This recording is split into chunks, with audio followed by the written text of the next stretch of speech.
there's a kind of love that stays quiet. It doesn't shout, it doesn't demand, it doesn't even ask for permission. It simply waits. And sometimes, that waiting feels noble, safe, respectful. But here's the truth we don't like to admit.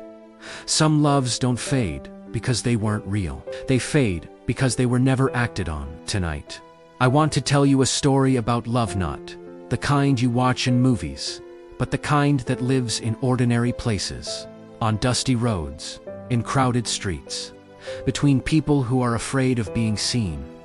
This is a story about choosing between observing love and becoming brave enough to influence a life with it. Every morning, in Dar es Salaam, just as the city begins to stretch awake, Daniel walks through Kadiaku, the smell of fruit, the noise of bargaining, the rhythm of life.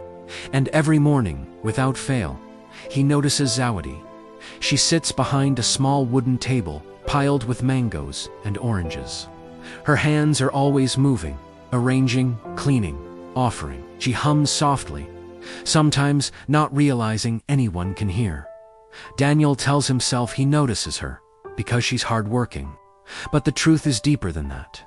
It's the way she smiles at strangers, like they matter. The way she kneels to speak to children at eye level. The way her eyes soften when she laughs. Daniel never misses a morning, but he never stops. He watches, he observes. He falls in love, silently. At night, he imagines conversations they never had. In the morning, he rehearses greetings. He never says, and every day, fear wins. What if I embarrass myself? What if she thinks I'm wasting her time? What if I ruin this beautiful distance? So Daniel becomes something very familiar to many of us, a spectator of his own love story. Weeks pass, then months, and one morning, something changes. Zawadi is still there, but she is not the same. Her smile arrives late. Her hands tremble slightly. Her humming is gone.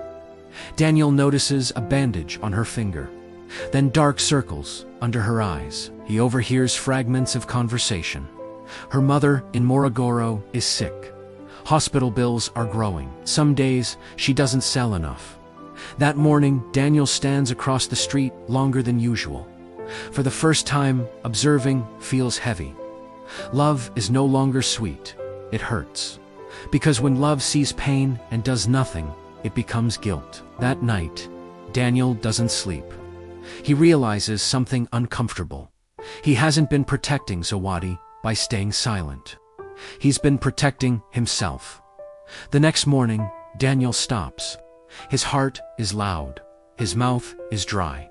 Fear is screaming. But he steps forward anyway. He buys mangoes he doesn't need. His voice shakes when he says hello. Zawadi looks up surprised. Then she smiles. And just like that, the world doesn't end. They talk, not about love, not about dreams, just about the heat, the market, life. But something shifts. The distance disappears. The next day, he stops again and again. Daniel doesn't arrive with solutions. He arrives with presence, and presence, when given consistently, becomes powerful. Over time, Daniel learns Zawadi's story, her strength, her fears. Her mother is sick in the hospital. Her exhaustion. He doesn't promise to save her. He doesn't pretend to be a hero. He listens. When her mother needs medicine, he helps quietly. When she is tired, he waits with her. When business is slow, he stays anyway. Zawadi notices something rare. Daniel doesn't love loudly. He loves reliably. And slowly, Zawadi opens her heart. Not because Daniel chased her, but because he chose her every day. This is influence, not control, not pressure. Just love that shows up.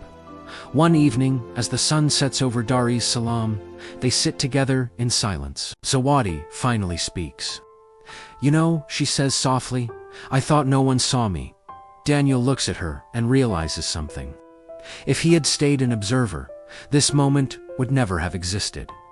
Love didn't change their lives because it was intense. It changed their lives because it was acted on. So let me ask you gently, honestly, who are you observing? What love are you watching from a distance? A person you care about but never approach. A relationship you never invest in. A feeling you silence because fear feels safer.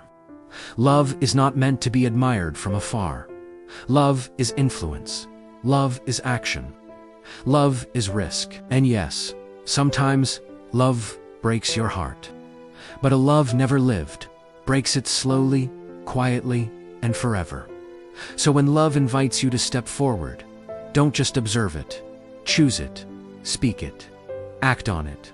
Because the most romantic story you will ever tell is the one where you were brave enough to stop watching and finally step in.